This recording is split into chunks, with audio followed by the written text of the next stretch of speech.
রাজনীতি বুঝাইতেছেন আমরা রে বাটপারে ছাড়েন মিয়া। এটা মাস্ট বি রিগ্রেটেড, অত্যন্ত দুঃখের ব্যাপার। আজকে মানুষ ভালো কিছু গ্রহণ করতে চায় না। দেশ হয়ে গেছে বাংলাদেশ। আমি ভালো কাজ করতে চাই, আপনার সুযোগ দেন না। সুযোগ কাকে দিবেন? যারা চাঁদাবাজি করে তাকে সুযোগ দিবেন। যারা দুর্নীতি করে লুটতরাজ করে দেশের বাজেটের টাকা 3 ভাগ করে, 1 ভাগ ডান পকেটে রাখে, আরেক ভাগ বাম পকেটে রাখে, ডান পকেটের টাকা দিয়ে বিল্ডিং করে মার্কেট করে, বাম পকেটের টাকা বিদেশে পাচার করে, আর 1 ভাগ দিয়ে এমন ভাবে বন্টন করতে করতে করতে করতে ওই বাজেটের টাকা টাকা শুরু ঢুকে, তখন আমরা থেকে বাজেটের টাকা আর নাই, তখন রডের বদলে বাস। আপনি যাই বলেন না কেন, আপনি বেয়াদবি করতে পারেন না। আপনি যাই করেন না কেন, দেশের মাটি নিয়ে গাদ্দারি করতে পারেন না। আপনি যাই করেন না কেন, রাজনীতির সূত্র ধরে মানুষের হাত পা কেটে মানুষের জীবনকে ধ্বংস করে দিতে পারেন না। এই জন্য যখন দেখেছি এই বাংলাদেশে এরকম তাণ্ডব লীলা চলছে, তখন মনে করেছি আর খানকায় বসে থাকার সময় নেই। এই দেশে শান্তিপ্রিয় 65% সঙ্গী মুসলমান। এই দেশের হাল ধরতে হবে, এই দেশের হাল ধরতে হবে, এই দেশের হাল ধরতে হবে। এই জন্য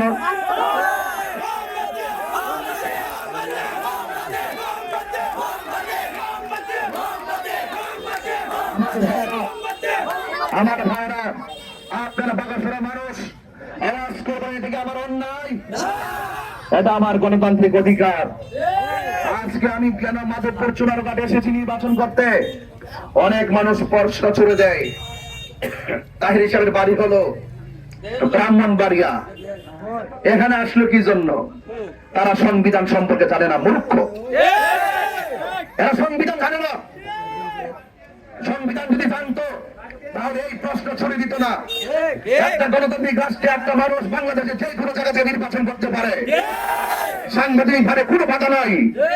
যারা তারেক রহমান সাহেব বাড়ি বগুড়া, নির্বাচন করেন ঢাকা, এবং একাধিক আসনে নির্বাচন করেছেন বিগত প্রাইম মিনিস্টারগণ, এবং জামায়াতের আমির ডক্টর শফিকুর রহমান সাহেব, ওনার বাড়ি হলো কুলাউড়া, নির্বাচন করেন ঢাকা।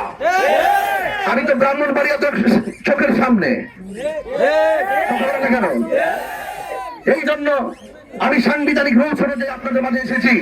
আপনাদেরকে বিভ্রান্ত করছে, আমাকে ছোট করে অনেক সময় কথা বলা হয়, অনেকে হেয় করে কথা বলা হয়। এগুলো আল্লাহ বরদাস্ত করবে না। আমি এতদিন কোরআন সুন্নাহর আলোচনা করেছি, আপনার কাছে কিছুই মনে হয় নাই।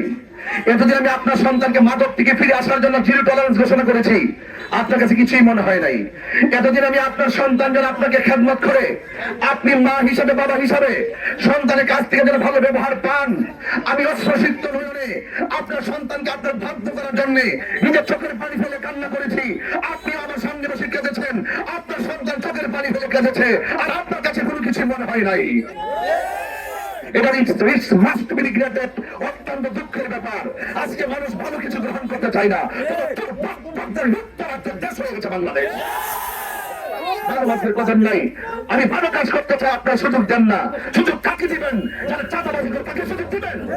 যারা দুর্নীতি করে লুটতরাজ করে দেশের বাজেটের টাকা 3 ভাগ করে, 1 ভাগ ডান পকেটে রাখে, আরেক ভাগ বাম পকেটে রাখে, ডান পকেটের টাকা দিয়ে বিল্ডিং করে মার্কেট করে, বাম পকেটের টাকা বিদেশে পাচার করে, আর 1 ভাগ দিয়ে এমন ভাবে বন্টন করতে করতে করতে করতে ওই বাজেটের টাকা টাকা শুরু ঢুকে, তখন আমরা থেকে বাজেটের টাকা আর নাই, তখন রডের বদলে বাস।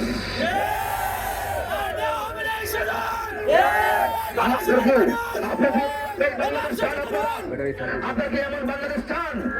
আমরা বাংলাদেশ চাই, শান্তির বাংলাদেশ। জনগণের টাকা নিয়ে মেরে খাওয়া যাবে না। জনগণের ট্যাক্সের টাকা দিয়ে সেই দেশ চলে, ওই জনগণের সঙ্গে বাটপারি করা যাবে না। অনেক ধোঁকা দিয়েছেন, অনেক বোকা বানিয়েছেন, আর না মিষ্টি মতো কথা দিয়ে 2 মণ জিলাপি দিয়ে কিছু মানুষের মন পাওয়া যায়, কিছু মানুষের পেট ভরানো যায়, কিন্তু মন পাওয়া যায় না। আমি কি বোঝাতে পেরেছি? আমি আপনাদের কাছে অনুরোধ করব, বাগাসুরের মানুষ শান্তিপ্রিয় মানুষ, বাগাসুরের মানুষ অত্যন্ত সম্প্রীতি বান্ধব মানুষ। হিন্দু মন্দিরে যাবে, বৌদ্ধ পেগোড়ায় যাবে, খ্রিস্টান গির্জায় যাবে, মুসলমান মসজিদে যাবে, যার যার ধর্ম পালন করবে, কেউ কাউকে বাধা দিবে না। এটার নাম হলো বাংলাদেশ। এমন বাংলাদেশ আমরা চাই কি চাই না? আরো বড় করে চাই কি চাই না? এই জন্য মেহনতি ভাইরা, আজকে আমি গিয়েছিলাম বাগাননগর, সেখান থেকে কাওড়াকান্দি, সেখান থেকে দ্বীপপুরা, সেখান থেকে পুরাই খোলা এরপর আসছি চকবাজার। আমি দেখে আসছি ওই রাস্তাগুলো, আমি দেখেছি মনে হয় যেন ইউরোপের রাস্তা, ইউরোপের রাজনীতি বোঝাইতেছেন আমরা রে বাদ করে ছাড়েন মিয়া। এই সমস্ত রাস্তাঘাট গুলো সুষম বন্টনিতে আলোকে যদি করা হতো, আজকে যাওয়ার পরে শুনেছি প্রেগন্যান্সিতে ডেলিভারি কেসে অনেক মা বোন মারা গেছে রাস্তার কারণে, প্রসব ব্যথায় তারা কাটছে রাস্তার কারণে।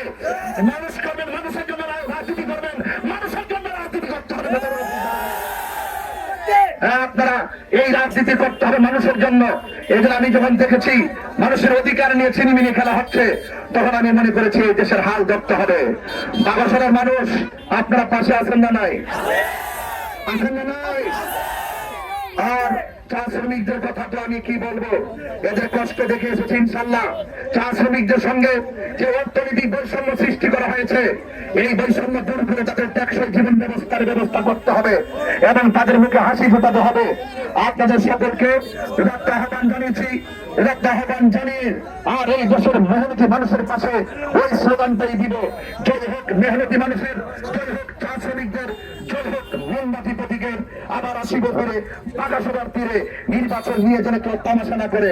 নির্বাচন হবে ফেয়ার, নির্বাচন হবে ক্লিয়ার, নির্বাচন হবে সেনাবাহিনীর প্রোটেকশনে, নির্বাচন হবে সিসি ক্যামেরার নিয়ন্ত্রণে এবং সর্বোচ্চ ব্যবস্থা করা হবে। আপনারা সবাই যাতে ভোটাধিকার প্রয়োগ করবেন ইনশাআল্লাহ।